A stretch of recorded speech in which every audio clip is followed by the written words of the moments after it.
Bismillahirrahmanirrahim. Assalamualaikum warahmatullahi wabarakatuh.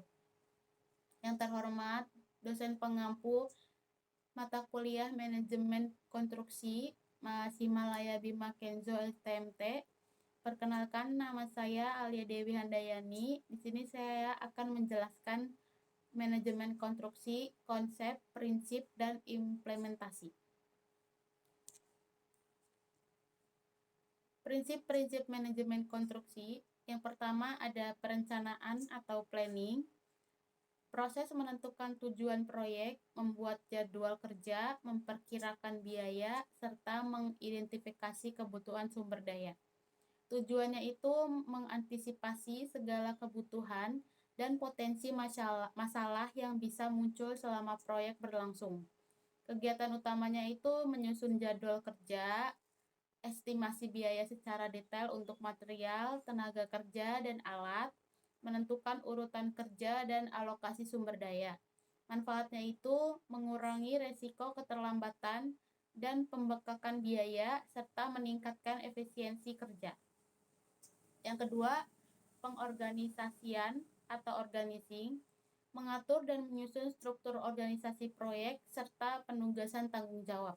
Tujuannya itu memastikan semua pihak tahu peran dan tugasnya sehingga tidak terjadi tumpang tindih atau kekosongan tanggung jawab. Kegiatan utamanya itu membuat struktur organisasi proyek seperti manajer proyek, supervisor, pekerja, dan lain-lain. Menentukan tugas dan tanggung jawab tiap individu atau tim, membentuk sistem komunikasi yang jelas antar anggota proyek. Manfaatnya itu menciptakan koordinasi yang baik dan meningkatkan produktivitas tim. Yang ketiga, pengarahan atau directing atau leading. Memberikan bimbingan, arahan, dan motivasi kepada tim agar mencapai tujuan proyek. Tujuannya itu mendorong dan mengarahkan tenaga kerja agar tetap fokus dan produktif. Kegiatan utamanya itu memimpin dan memberikan instruksi yang jelas kepada pekerja, menyelesaikan konflik dan masalah yang muncul di lapangan, memberikan motivasi melalui penghargaan atau insentif. Manfaatnya itu meningkatkan semangat kerja dan efisiensi tim sehingga hasil proyek optimal. Yang keempat, pengendalian atau controlling. Memantau dan mengevaluasi jalannya proyek untuk memastikan sesuai dengan rencana. Tujuannya itu mengidentifikasi penyimpangan dan mengambil tindakan korektif secepat mungkin. Kegiatan utamanya itu memantau waktu pelaksanaan dan biaya yang dikeluarkan. Melakukan inspeksi mutu pekerjaan, membandingkan progres aktual dengan rencana awal, mengambil tindakan perbaikan bila ada deviasi. Manfaatnya itu memastikan proyek tetap berjalan sesuai target, waktu, biaya, dan mutu.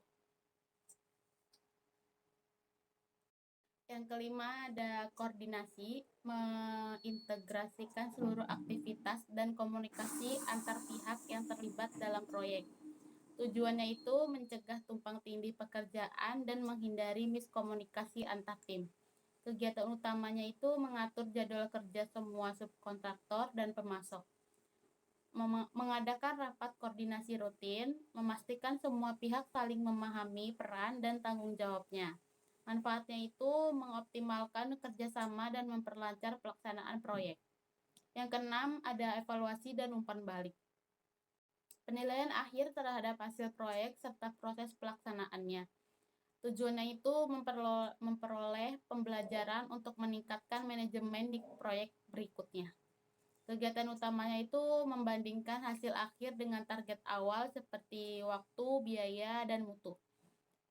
Dan mendokumentasikan keberhasilan dan masalah yang dihadapi. Memberikan rekomendasi perbaikan untuk proyek mendatang. Manfaatnya itu meningkatkan kualitas manajemen proyek secara berkelanjutan. Terima kasih. Sekian. Wassalamualaikum warahmatullahi wabarakatuh.